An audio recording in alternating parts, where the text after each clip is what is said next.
একবার ভেবে দেখুন তো, ফুটবল ম্যাচ শুরু হওয়ার আগে রেফারি বলছে দাঁড়ান, বলটাই আগে চার্জ দিতে হবে, তারপরে খেলা শুরু হবে। ব্যাপারটা শুনতে অবিশ্বাস্য হলেও এটাই সত্যি। এবছর ফিফা ওয়ার্ল্ড কাপে অ্যাডিডাস ব্যবহার করছে ট্রায়ান্ড নামের একটি অত্যাধুনিক টেকনোলজির ফুটবল। এটিকে ফুটবল ইতিহাসের সব থেকে স্মার্ট বল হিসাবে ধরা হচ্ছে। কেন, চলুন আজকে আমার এই ভিডিওর মাধ্যমে জেনে নেব কি আছে এই বলের মধ্যে। এই বলটির নাম রাখা হয়েছে ট্রাইঅন্ডা। ট্রাই শব্দের অর্থ হচ্ছে তিন, অর্থাৎ এবছরের বিশ্বকাপ যে তিনটি দেশ আয়োজন করছেন, আমেরিকা, মেক্সিকো এবং কানাডা, এবং অন্ডা শব্দের অর্থ হচ্ছে, যাকে স্প্যানিশ ভাষায় বলা হয় ওয়েভ।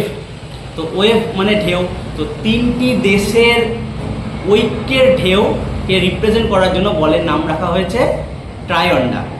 এই বলের মধ্যে রয়েছে অত্যাধুনিক মডেলের এআই সেন্সর চিপ, যেটা 500 গিগাহার্জ। কাতার বিশ্বকাপেও ব্যবহার করা হয়েছিল এআই মডেল, কিন্তু তার থেকেও এটা অনেক বেশি গুণ এবং বেশি পাওয়ারফুল।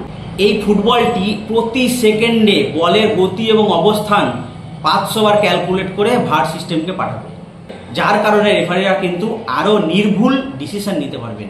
অফসাইড নির্ধারণ কিন্তু আরও সহজ হবে রেফারিদের পক্ষে এবং খেলার মান আরও বাড়বে। একটি প্লেয়ার যে অফসাইড লাইনে দাঁড়ানোর সময় অন্য প্লেয়ার শট করার সময় তার বল কখন টাচ হয়েছে, কখন টাচ থেকে ছেড়েছে, এটা কিন্তু আরও সুন্দরভাবে পরিমাপ করা যাবে এই সিস্টেমের মাধ্যমে। এই বলটি তৈরি করেছে অ্যাডিডাস এবং বলটিকে এমনভাবে তৈরি করা হয়েছে এবং এই চিপটি এতটাই হালকা যে বলের কোনো স্বাভাবিকভাবে ভারসাম্য নষ্ট হবে না।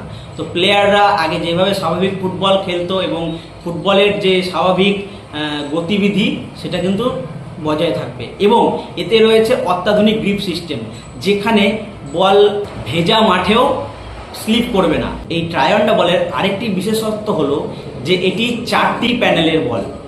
ফুটবলের ইতিহাসে এর আগে কখনো এত কম প্যানেলের বল দেখা যায়নি। অনেকের মনে প্রশ্ন আসতেই পারে, যদি খেলার মাঝপথে বলের চার্জ শেষ হয়ে যায়, তো এই বলটিতে যে ব্যাটারিটা রয়েছে, একবার যদি ফুল চার্জ দেওয়া হয় সেটা 5 থেকে 6 ঘন্টা চলবে। কাজেই একটি 90 মিনিটের ম্যাচ যদি পরবর্তী অতিরিক্ত সময়েও গড়ায়, তো সেক্ষেত্রে এই ব্যাকআপ বল দিতে পারবে।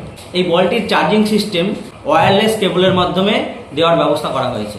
তো দর্শক, আপনাদের কি মনে হয়, এআই এর এই স্মার্ট টেকনোলজি এই ফুটবল খেলার সৌন্দর্যকে স্বাভাবিক রাখবে, নাকি তার মান আরও বাড়াবে, নাকি ফুটবলের স্বাভাবিক সৌন্দর্যকে নষ্ট করবে? আপনাদের কি মতামত এই বিষয়ে অবশ্যই কমেন্ট করে জানাবেন। এবং আমার ভিডিও যদি আপনাদের ভালো লাগে, অবশ্যই একটি লাইক, শেয়ার, কমেন্ট করে সাপোর্ট করবেন, যাতে পরবর্তীতে আমি আরও এরকম ভিডিও আপনাদেরকে উপহার দিতে পারি। আমার ভিডিওটা কেমন লাগলো অবশ্যই কমেন্ট করে জানাবেন।